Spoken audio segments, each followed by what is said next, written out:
अध्यक्ष महोदय, कमेंटमेंट में, क्रेडिबिलिटी में आपका कोई जवाब नहीं। नहीं, ये नहीं गिरा मैं। लेकिन दाईं तरफ वाले लोगों का थोड़ा हिसाब किताब अलग है। अध्यक्ष महोदय, मैं धन्यवाद देता हूं आपका कि आपने बहुत महत्वपूर्ण घटना पे मुझे बोलने का अवसर दिया है। संभल जो इसलिए जाना जाता था कि भाईचारे के साथ वहाँ रहते हैं लोग, वहाँ अभी से नहीं, सदियों पुराना भाईचारा हजारों साल से इसी तरह रहते आए हैं। लेकिन अचानक ये जो घटना हुई है, ये सोची समझी रणनीति के तहत वेल प्लान्ड हुआ है और वहाँ के भाईचारे को गोली मारने का काम हुआ है। जो घटना हुई है वो सोची समझी साजिश है।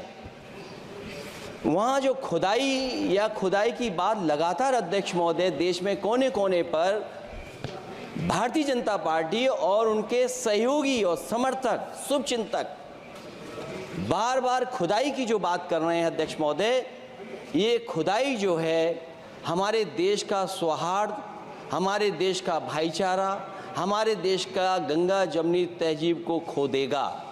मैं आपका धन्यवाद इसलिए भी देता हूं कि इस महत्वपूर्ण जो साजिश हुई, और वो साजिश सोची समझी इसलिए मैं बोल रहा हूं। उत्तर प्रदेश का चुनाव था, पहले 13 तारीख को चुनाव होना था और 13 तारीख के चुनाव को उन्होंने बढ़ा करके 20 तारीख कर दिया। और इस जो घटना है मैं आपके सामने पढ़ना चाहता हूं।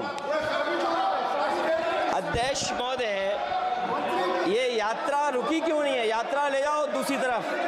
अध्यक्ष महोदय, संभल की शाही जामा मस्जिद के खिलाफ 19/11/2024 को सिविल जज सीनियर डिवीजन छंदौसी संभल में एक याचिका डाली गई। कोर्ट ने दूसरे पक्ष को, अध्यक्ष महोदय सुनिए, ये सुनना चाहिए, हम यूं ही नहीं कहते थे। आप तो संक्षिप्त में बोले। अध्यक्ष महोदय, हम यूं ही नहीं कहते थे कि संविधान ये मानती नहीं सरकार।